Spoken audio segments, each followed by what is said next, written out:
Sigurado kang sketchpad ng nanay mo yun? Opo. Pati nga yung record nyo nandun, nakaipit, nakita ko eh. Nagtataka ko lang, paano yun napunta sa kamay ng Eddie na yun?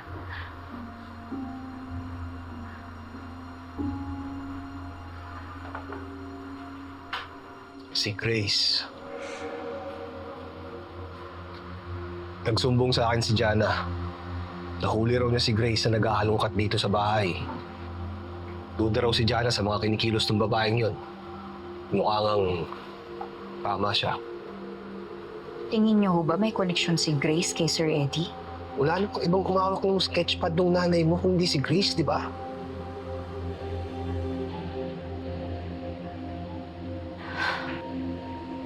Diyos ko. Ito na nga ba ang kinakatakutan ko? Paano kung kumikilos na rin sila? Kung may ginagawa na rin sila? Ngayon nare-realize ko nakakatakot ang mga pwedeng mangyari. Nag-aalala ko para sa amin ni nanay.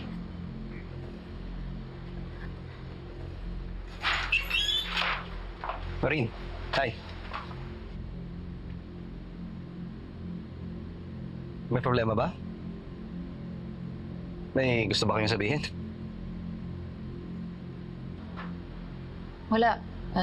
Pinag-uusapan lang namin si nanay. Ikaw naman.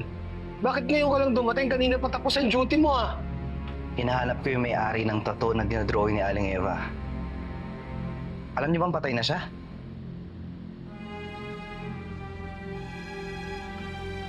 At mayroon siyang kinalaman sa kaso ng ate Helena mo.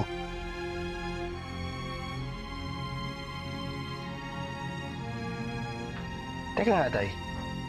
Anong alam niyo sa kaso ni Helena?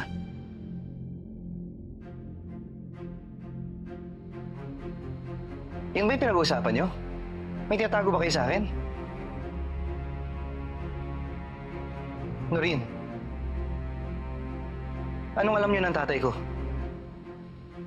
Migoy, maniwala ka sa akin. Mas mabuting wala kang alam. Huwag ka na munang magtanong. Huwag ka na munang makialam. Ang labo naman, Tay. Paano hindi ako mangingialam? Eh, kayo ni Noreen ang involved dito. Ginagawa namin to para maprotektahan ka. Mas mabuti pang wala kang alam para hindi ka madamay. Tay, anak niyo ako. Kaibigan ko si Noreen. Yun palang damay na ako eh. Huwag niyo naman ako tratuhin bata. Pulis na ako. Meron din ako sinumpaan tungkulin. Noreen, nakikiusap ako. Sabihin mo na sa akin yung totoo.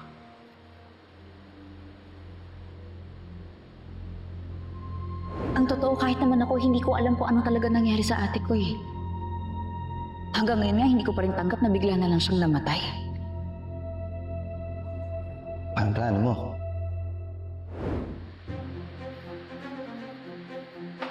Tay! Ano? Hindi kayo magsasalita? Okay, sige, pues, gagawa ako ng paraan para malaman ko yung totoo. Gagawa ako ng sarili ko investigasyon. Migoy! Saan ka pupunta? Migoy! Migoy!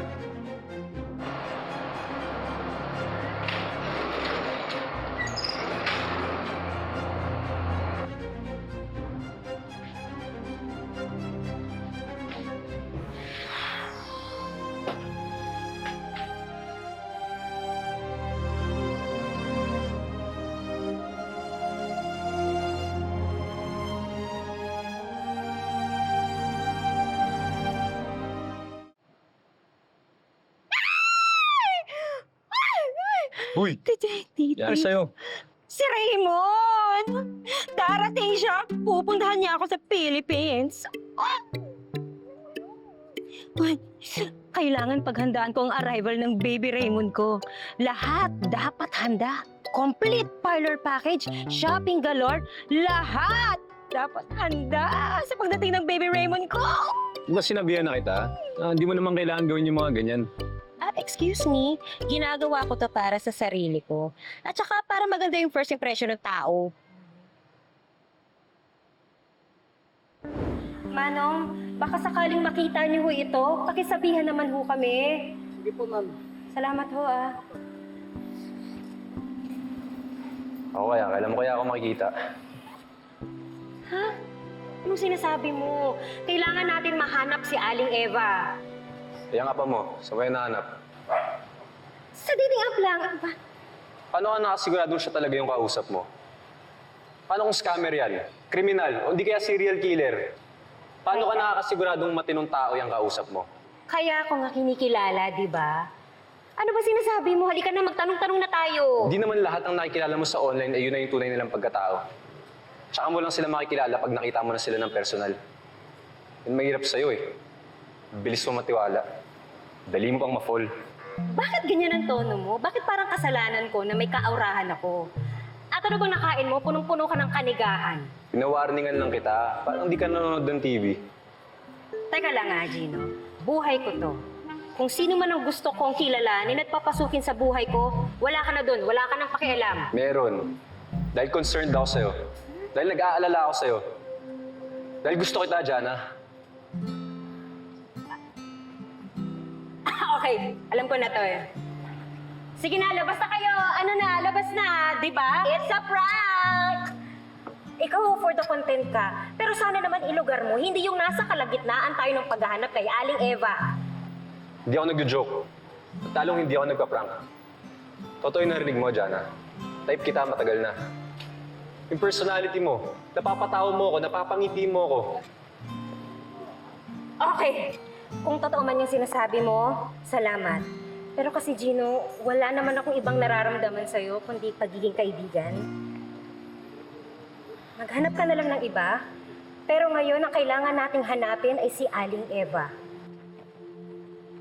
May mas mahalaga tayong kailangang gawin.